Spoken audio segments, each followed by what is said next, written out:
You ask Tiger to solve. This deals with linear equations with one unknown. The final result is c equals 5. Let's solve it step by step. Swap sides. Group all constants on the right side of the equation. Add 6 to both sides. Simplify the arithmetic.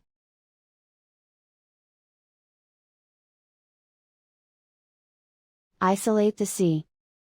Divide both sides by 3. Simplify the fraction. Find the greatest common factor of the numerator and denominator. Factor out and cancel the greatest common factor. And so the final result is c equals 5.